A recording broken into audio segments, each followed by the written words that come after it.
The best way to get away with murder is don't talk about it. And I never have. This is what makes murder so lonely. That and the guilt. My guilt is a room I visit but rarely. And when I do, I'm the only one there. Or so it's been, till tonight. I killed someone. I'd say in another life, but that's the trick of self-deception, isn't it? It wasn't me. It was him, the person I once was. But it was me.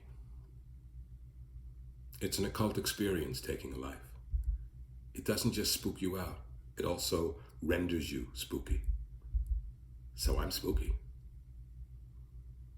Sometimes on the street, I lock eyes with a stranger, and I imagine I recognize a fellow traveler, someone similarly marked. I can't ask, of course. I just have to coast through, breathing that uncertain air called the secrets of other people. My grandfather was a German immigrant. He passed away when I was 10.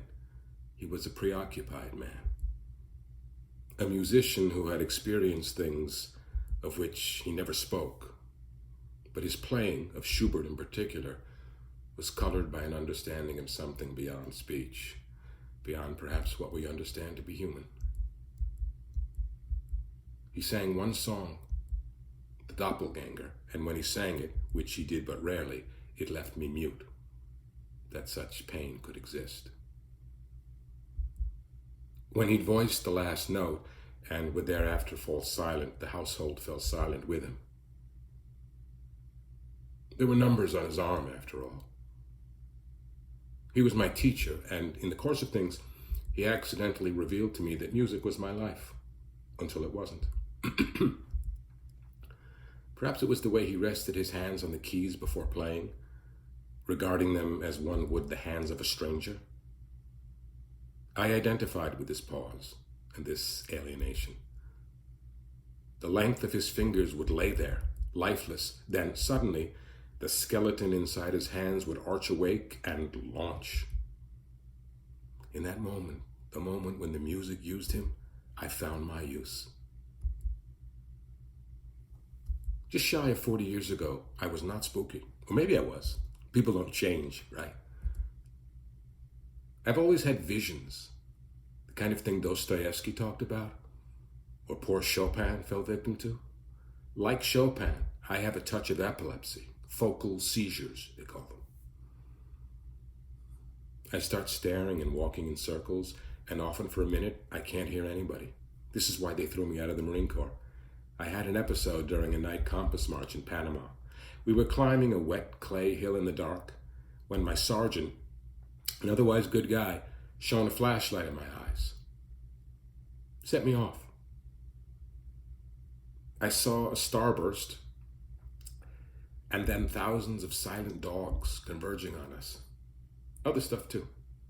When I lifted my weapon and yelled, "Stop, stop," to the enemy in the darkness that was empty, that did it. They thought I was psycho. At my hearing, I argued that Julius Caesar, the greatest soldier who ever lived, was subject to fits, but battalion headquarters was in no mood for the classics, and I was out. They gave me a nice discharge, though. Good benefits. My seizures start with a kind of circular buzzing in the head, followed by what I call a flash. These flashes are pictures that move slightly, sometimes a lot of pictures, unrelated, sharing only a quality of intense foreboding.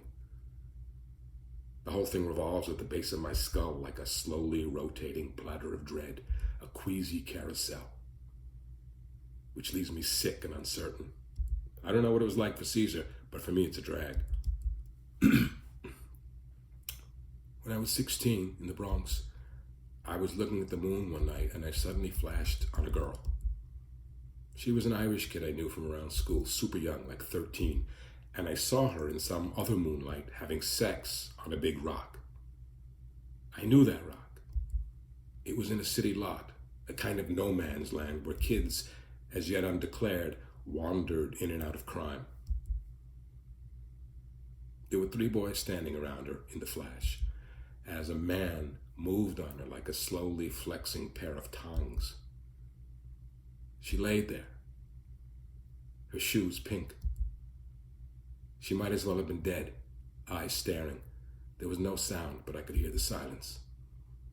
I was aware the whole thing was a hallucination, but felt certain it was really happening too. What I saw shocked me enough that the next day I went to the lot and stared at it, looking in vain for some kind of confirmation. What I didn't realize was it hadn't happened yet. A year later, the girl ran home from being raped, blabbed the whole thing to her dad, who also happened to be a cop, and the boys involved were immediately hip deep in shit.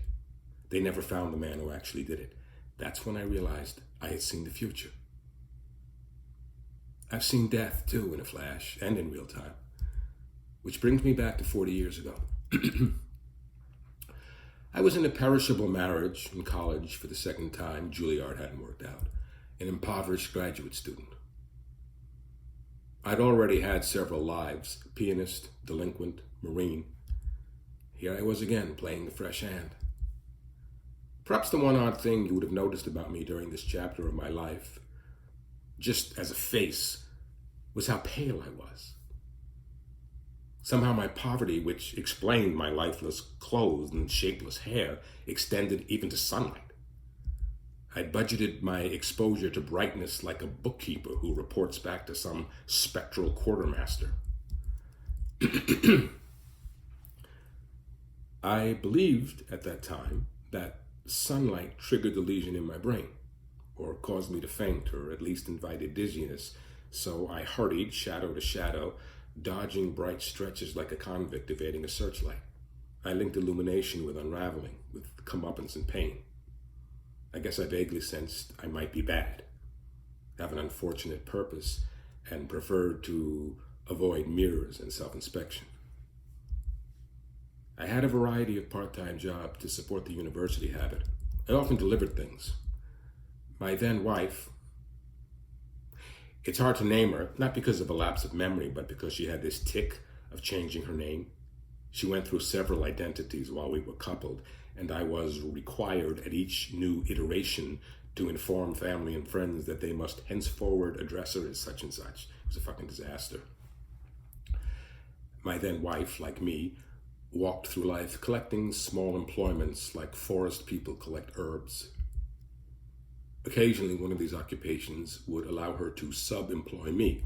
For instance, if brute strength were required, I'm that guy.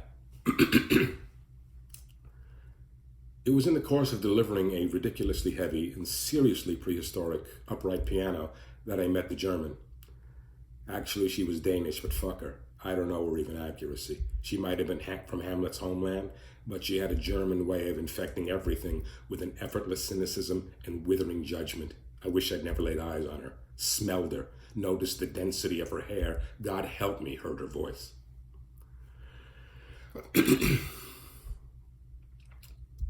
My reaction to her was almost molecular.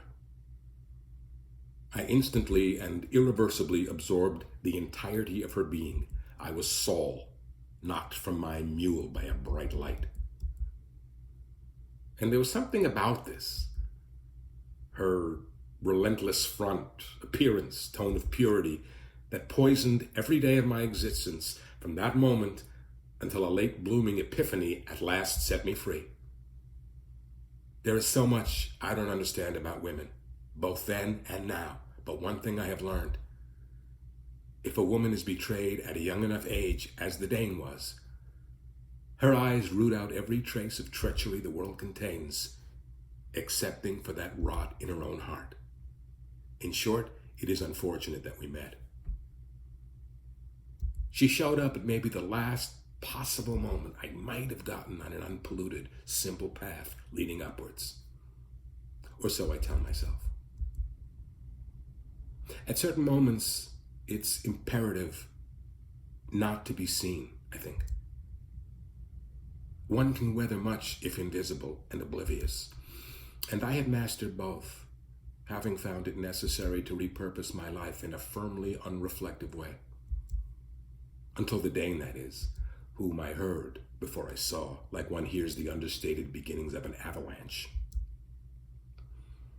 She was counting off a Scarlatti sonata in that exacting, suffocating way that dance teachers and choreographers have.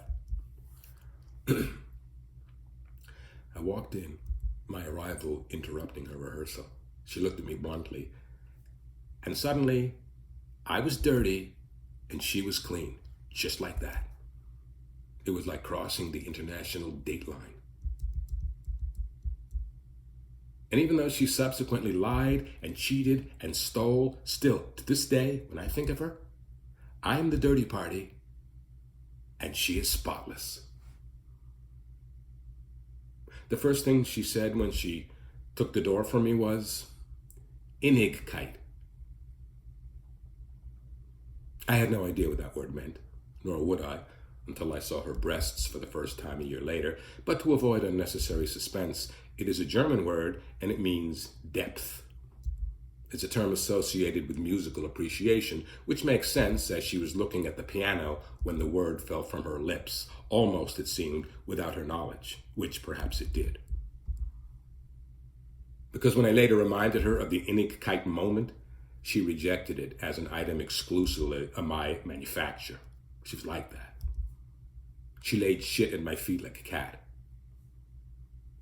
The funny thing was, when she called me Innigkeit, I knew instinctively that it was accurate and that it was not a good thing.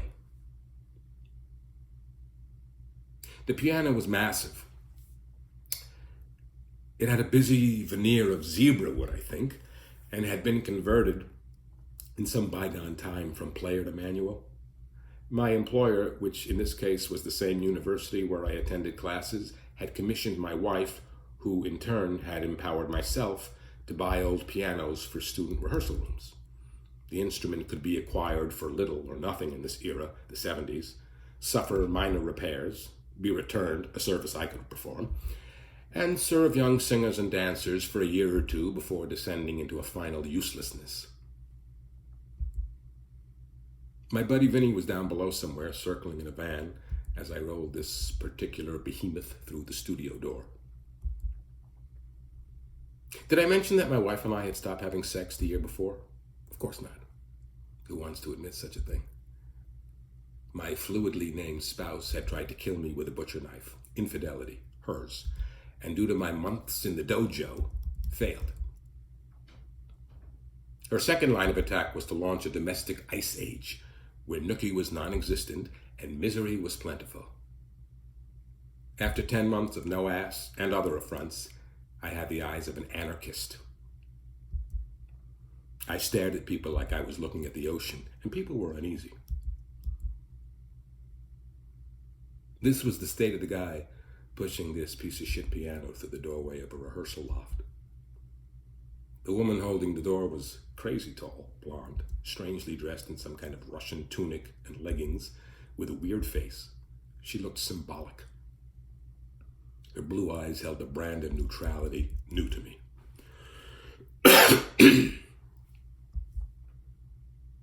And in those Arctic lookouts, I believe I saw myself for the first time since the catastrophe. The news was sobering. I'd become a filthy rag of a man, beaten down, introverted, an oyster, a thing without self-esteem or sense of self at all. I was as tall as her, but somehow she towered, looking down at me, her gaze unsullied by confusion. And I looked back up at her in quiet chaos. I tuned the piano and then, shocking myself, sat down and played a passage from the Scarlatti sonata I'd overheard. I guess this was my way of showing her I was somebody. It didn't work. When I glanced up for her assessment, she offered her impassive verdict in a single word. Bloodless. The conversation died there and then, as if by rifle shot. Across from us, the wall was mirrored. There was a dance bar, a couple of kids in tights, ratty white upright with some caved-in keys. This I was supposed to remove as trash. I didn't ask her help, but when she noticed me struggling, she grabbed the dolly and shoved it under like a pro. I might have thanked her, had she not also, on rising, put her other hand on the small of my back, which enraged me. Why, you ask? If you've ever had a choreographer put a hand on you, you know it bypasses the mind and dictates its vision directly to the body. She had that touch. A circuit was completed. My flesh heard her loud and clear. She wanted me gone. My flesh heard her, but beyond her, it heard more. Another entity. The cloud of all languages and numbers in which we blunder, and that made me angry and sick too.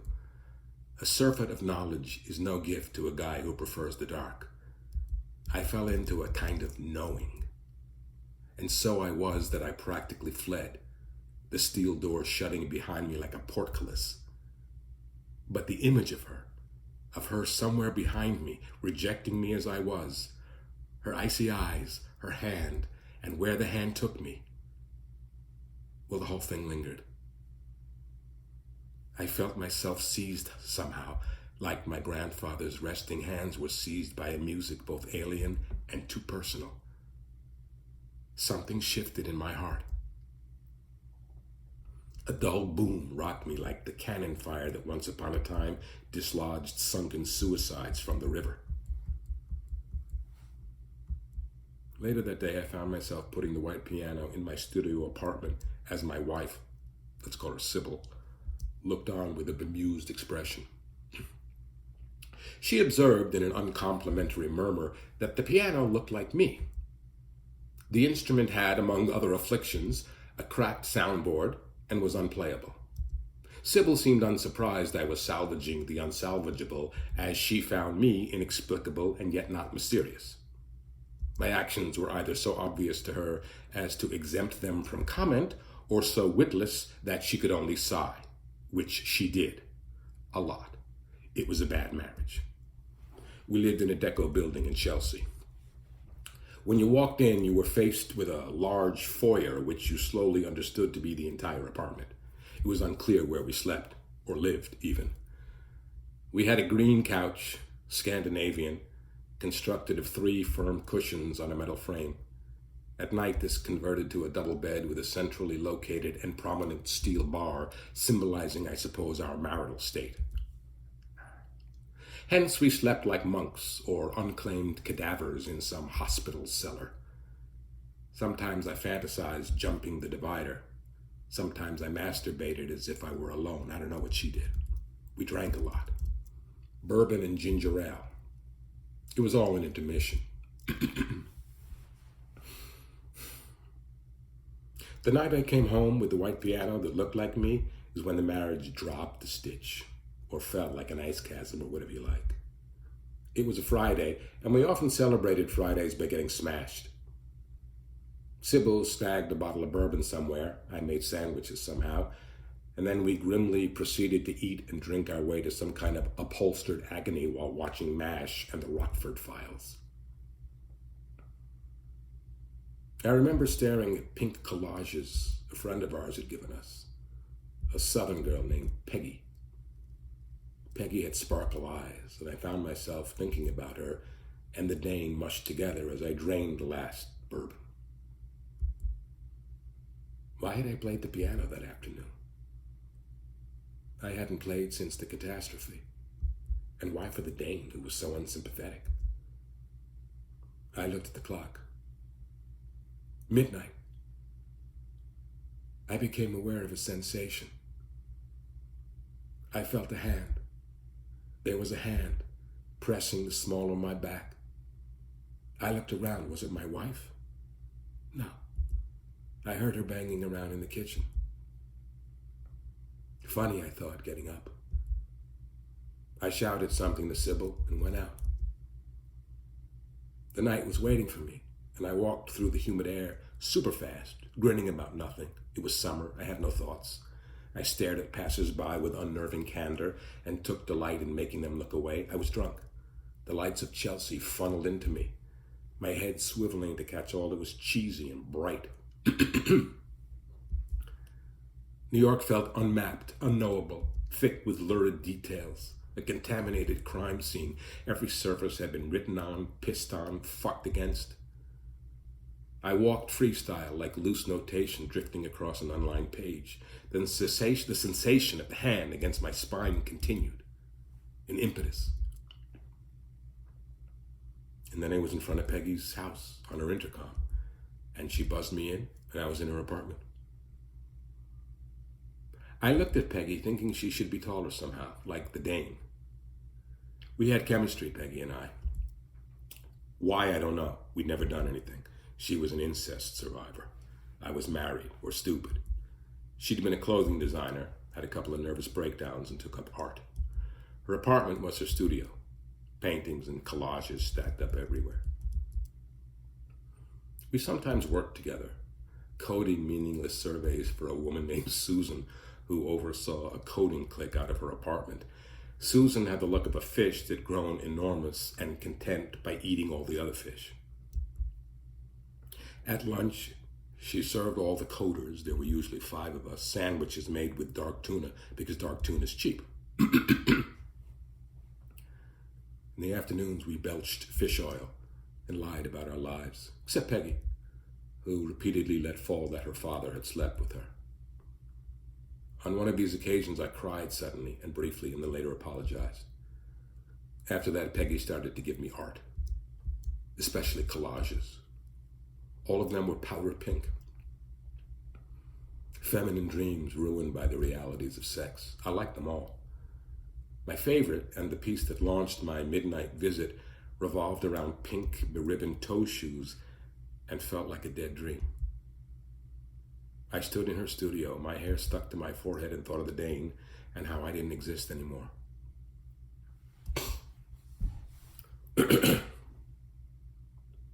Peggy said stuff with her southern lilt, but I knew the only thing that mattered was fucking her, and fast. I'd had a sense for some time that her charisma clock was running out, and that when the hour struck, she would go dull in the eye for good. I think she felt the pressure of that expiration too. The conversation dried up quickly. Peggy touched my face. There was a dog scampering around us and art everywhere, finished and unfinished. There was a mattress dead in the middle of the floor like a swimming raft. I remembered Peggy's collage on my wall just then, kissed her hard and threw her down. She went. She was a leaf in my weather, and I hadn't had sex in 700 years, and the dog was barking, and I remembered the dog visions in Panama, and I fell on Peggy and fucked her seemingly on contact. The mutt went crazy, leaping over us, a mongrel rainbow, and her pussy was an O-ring, a tight seal. It had a life of its own, her pussy. It had muscle memory, I guess, and fucked me independent of her gaze, which seemed cubist. For myself, I don't remember the event physically. I had a vision of mulch holding a sapling steady, of South America, tropical fjords, Hawaii. I saw Odysseus on the Hudson and heard Scarlatti. My grandfather appeared with his veiled eyes, luxuriating in grief, voicing Schubert's The Doppelganger. And then the rock. The boys, the girl, the pinkish moon, and the man on her. The silence that had kidnapped me. The art around us started crashing into my eyes then, and she had some kind of trumpet music playing that invoked the golden kill on the Serengeti, and the rug had a design that reminded me of God, whom I had forgotten, and I came so hard there was an after moment when I was shattered and whole both at once like an archipelago, followed by my old escort, Oblivion.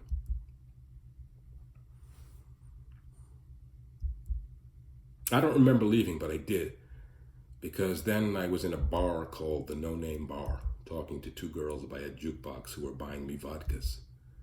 There was an untethered feeling of urgency. The owner, a guy named Danny, was hustling backgammon and, blinded by the light, played like a repetitious nightmare. The floor began to tilt, and I felt that ghost hand on my back again. One of the girls, her rusty hair frizzing audibly, had to get a bus to Jersey, so I jumped ship with her. We spiraled up 8th Avenue, dwarfed by the darkness of 1970s America. Everywhere, everything had too much energy. Advertisements clawed out their own eyes. The A train took us. A bag woman, abducted by madness, was declaring in gibberish. The train broke down. We were in a cab with sticky cans rattling on the floor and the wind rushing. We were on a rotting pier looking at the Hudson River, hearing the hoarse cries of gay men we could not see.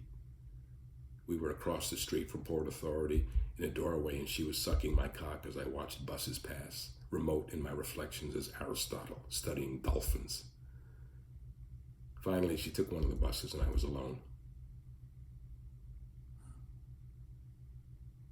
A feeling of destiny overtook me. A porn palace appeared. I saw the sign, Candy's World. One of my eyes began to bleed a little. That happens sometime. I walked in. There were rooms and hallways and booths and levels. It was really many buildings connected by secret, spidery passageways, and everywhere women. Men roamed, search parties of desire.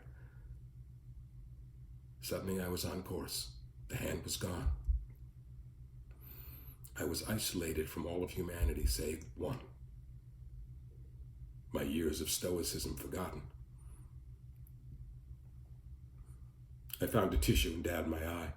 I could feel a pulse looking for me. What was it?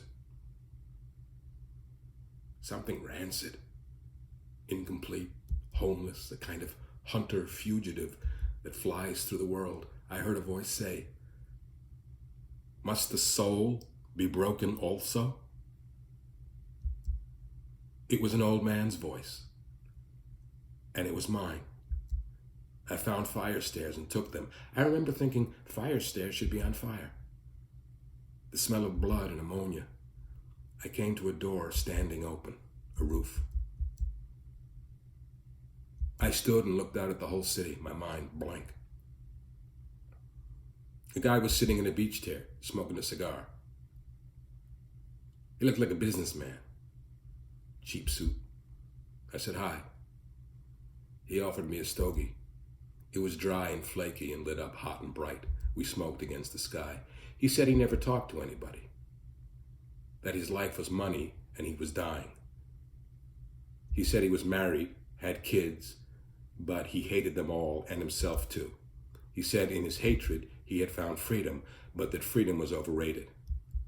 His name was Stanley and his heart was shot, his physical heart. He had already had 2 attacks, plus emphysema, and he looked it. His skin was like steamed chicken.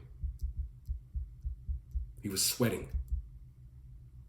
He told me he'd made his fortune in porno because when he was a kid, sex and money were the only magic he could find. But now there was no magic, only death. He saw death in everything and love nowhere. He said all this to me, slumped in his beach chair like a Roman emperor. I could tell he was still working on his story, rewriting, chasing the dissolving smoke of hoped-for significance. And then I found myself channeling at him from some frozen place. I said, "My heart is shut and I can't get in." He started to laugh, stopped, acted like he didn't understand, so I said it again. And that stopped him. "My heart is shut. I've been running. You too, maybe. But life's too long. A girl got raped." He was trying to follow my thought, but I'd outrun him. "What?" I could tell he was irritated. He just spun me a version of his life and I'd shown no interest. But he'd skimmed on his story, and I knew it. He asked about my bloody eye. Had I been in a fight? "A girl got raped," I repeated. "There was a full moon. Do you remember me?" He looked stunned. I went on. "The judge gave us a choice. Jail or the Corps. He knew we didn't do it, but he knew we didn't stop it either. That's how I ended up in the Marines instead of Juilliard."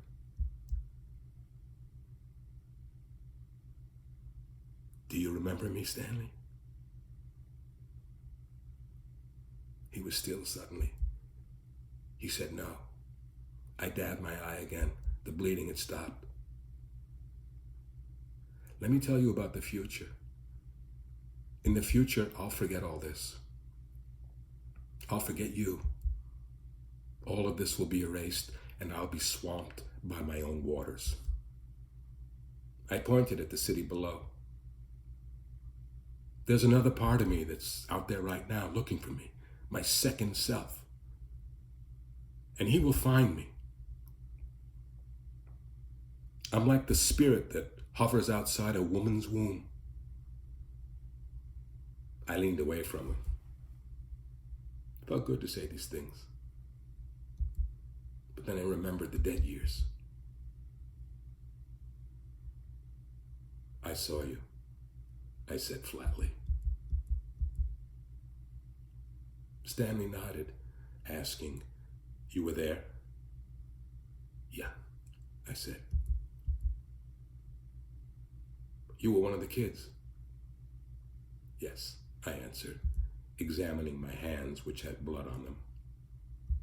"How did you find me?" he asked. I showed him my speckled palms. Something pushed me. Maybe all anybody needs is one push, and maybe, when all else fails, destiny gives us that.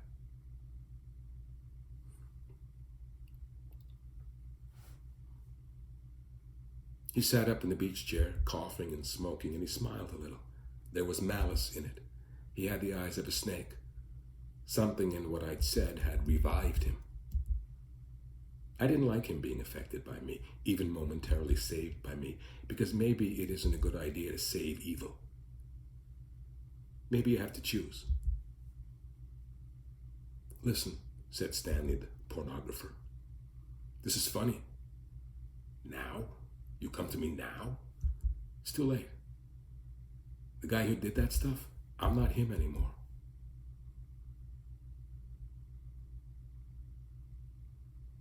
I shook my head. He was him. "I'm dying," he said. "The girls who work for me, the guys who come for the girls, they're straw people, dolls. Me too. We don't know anything. I never had a day when I chose to be this guy. I just am." I looked at his face. I knew what he was. There are people who fly away from the sun and towards the dark places, like upside-down geese who seek winter, maybe because the dark is almost everywhere and the warm sun is hard to find. He was one of those. And he had kidnapped me. He had a huge coughing fit and went white and spit. He was panting, but he wanted to say more. "You're looking for somebody, and you think somebody's looking for you, huh? Where'd you get those clothes? We're all in costumes with made-up names, living the most boring lives we can find. Look at me. Could I have had a worse life? Look at my clothes. They're worse than yours. I'm playing a part. I'm a puppet. You know what happens when you make your money out of pussy? You never get past being born. I never took my first step, and now I'm done. There is no second person. Nobody's looking for you. This is all there is. So guess what? Of the two of us, I win, because I'm not waiting to be saved."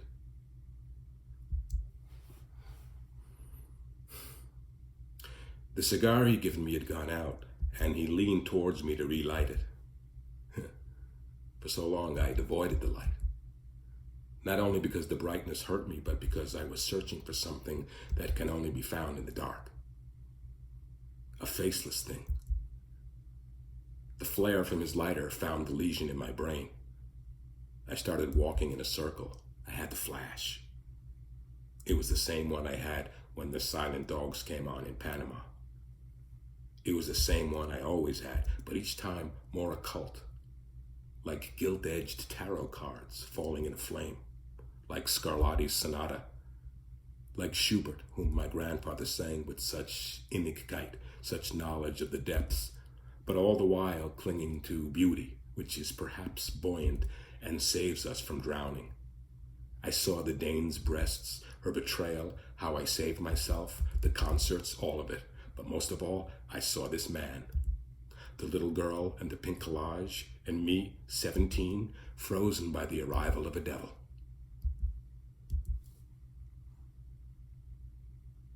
And then I threw him off the roof, because I'd seen that too. He never even screamed. I knew he wouldn't. What I didn't know was he had a suicide note in his pocket. That's how I committed the perfect crime. He had been planning to kill himself. The next day, I walked into the Dane's rehearsal room and played for her the passage from Scarlatti. I didn't ask her afterwards what she thought because we both knew. The music wasn't technical anymore. It was covered with blood. That's how it started with her. What are you looking at? I told you I was spooky. We all are. That's what I think. We're like gloves God puts on when the work is unwholesome. You think I was going to tell you about the Dane? Fuck you.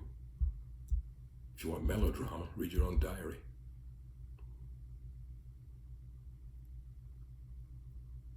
I will now play Chopin's Nocturne in E minor, Opus 72. I'm going to ask them to dim the lights. We don't want an episode.